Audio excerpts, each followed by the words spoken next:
Hey Elise, so yes, today is a storm alert weather day here locally, but we're kind of squeezed in between the two different extremes. This is that powerful system that's been making its way across the country over the past couple of days. You're seeing on that northern edge with that low pressure system, that's where the snow is, that's where the blizzard conditions are for this morning. The severe threat for the day today staying well to the southwest of us, currently in Louisiana and Mississippi. It'll shift a little bit further to the east as the day progresses into portions of southern Alabama and also the Florida Panhandle. Where we are, you can see kind of middle Tennessee all the way up to Chicago. That's the rain region. So again, our focus today is on heavy rainfall. That means, yes, messy commutes, but also because at this point after last week's rain, we do have to be more aware of the potential for localized flooding. I do want to start off and show you a map here. These are the power outages. Again, severe weather starting off yesterday morning for portions of Texas, Oklahoma, and you're certainly seeing how that has affected now ongoing into Louisiana and Mississippi with that severe weather ongoing. 5,000, 4,000 customers without power. We do have some power outages even in Tennessee at 2,000.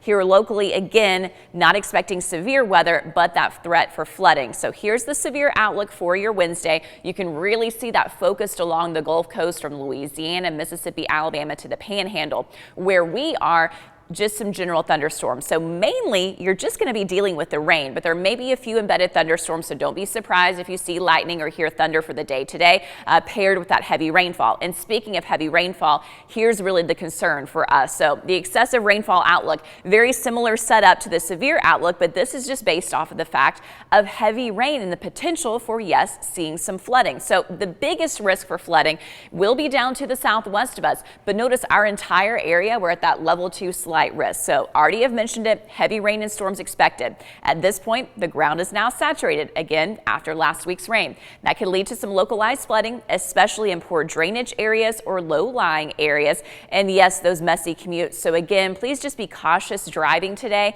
If you have an early morning commute, it won't be as bad, but those evening commutes are certainly going to be looking pretty soggy outside. So here's what's happening right now when we look at the radar. You're going to notice most of the area is still dry at this time. We're just beginning to get those kind of leading edge, generally light showers moving into Jackson County, Marion, Grundy, Van Buren, Sequatchie, Bledsoe counties. Even a few sprinkles have already passed through Ray County, but there's a whole lot more heavy rainfall to the west that's going to be heading in our direction over the next few hours. So as we look at futurecasts for the morning time, if you kind of pick out where I-75 is, or even I-75 to I-59, to the west of those interstates is where we'll have those pockets of moderate to heavy rainfall generally during the morning time hours.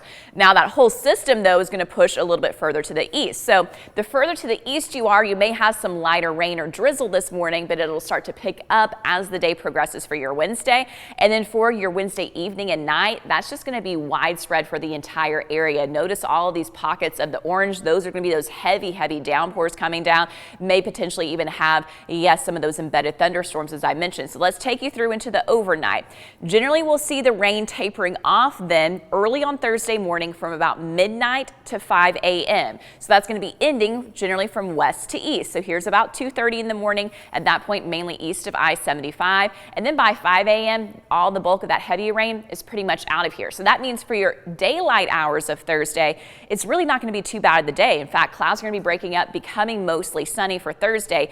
Temperatures won't quite be cold yet on the back side of the system. We're really going to see that colder air sliding into the Tennessee Valley on Friday, but at least you're going to get a lot of sunshine. So total rainfall from right now all the way through Thursday morning. Yes, we're looking at another 1 to 3 inches possible. Some of those highest totals for areas that are to the north and west of Chattanooga at this point. And I mentioned this a little bit, but I wanted to show you this. This is our forecasted wind gusts, and you can really see that potential for this evening of it getting quite breezy outside. Just got a new update from the model there, and you saw those wind gusts dropping down a little bit, but certainly we can have for the evening time wind gusts 20 to 30 miles per hour, even some breezy conditions for this afternoon as well. So when we're looking at your Wednesday day planner, then watch for the morning commute, especially for areas that are Chattanooga and westward. 49 degrees, temperatures again changing very little through the day. Generally is just stuck in the low 50s, rainy conditions ongoing, especially the evening commute through 9 p.m. That heavy rainfall will be happening. So so certainly use a lot of caution. So again, no severe weather threat for the day today. I know you've probably seen those national stories of tornadoes. No blizzard threat today. That's further to the north of us. We're squeezed in between, so our biggest concern, the heavy rainfall that may lead to some localized flooding. Again, that 70% for Thursday is really from that midnight to 5 a.m. So we'll kind of like tick down that percentage tomorrow morning during the newscast. And then better weather for your weekend, but it will be chilly.